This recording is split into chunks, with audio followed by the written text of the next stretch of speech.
So let's look at how you prepare your PR strategy. I use some headings. These are really useful and cover everything, so do use them when you're preparing your strategy. The first one is, what is the nature of my business? Then, whom am I targeting with it? Number 3, what are the objectives of my PR marketing campaign? 4, what is the target media with whom I want to become connected and eventually be seen as an expert commentator? 5, what message am I going to deliver to this target media? It may well be different for different types of media. 6, are there any national special days, weeks relevant to my business that I can target for potential press coverage? Remember to get yourself a business calendar and mark in it when there are things like Treat Your Secretary Week or Pamper Your Dog Week or Donut Eating Day or whatever. Number 7, are there any local events with which I could get involved?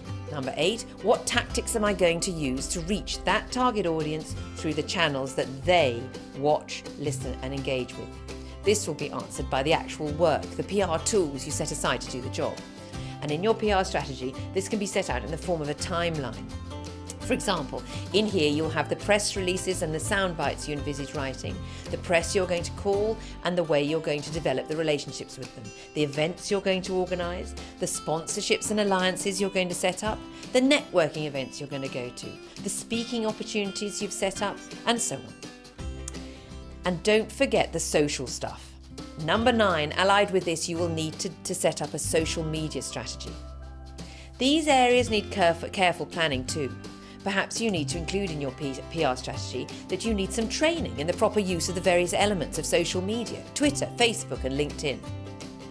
I suggest that you use social media as the online version of your usual networking, i.e. deploy the same tactics and strategies that you use when you're networking at events and meetings.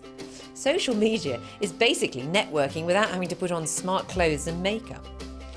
Number 10, what do I want to achieve and by when? What is a realistic timescale for it all? 11, how am I going to measure the effectiveness of each PR tool and the entire strategy? In your strategy, you'll need to be writing down what you're going to do and give it some time frames. Because in evaluation, you need to be looking at how you're going to evaluate the success of the various tactics you've employed. For example, is it going to be the amount of press coverage or increasing the hits to your website?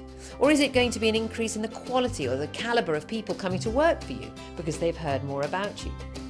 Number 12, what budget am I going to allocate? It's very important to set a budget for this part of your marketing in your PR strategy. PR is not as expensive as other forms of marketing, but there are some costs involved. However, remember that the value of press coverage written by a journalist, therefore giving you that third-party endorsement, is 500 times the cost of an advertisement. And that is a great return on investment.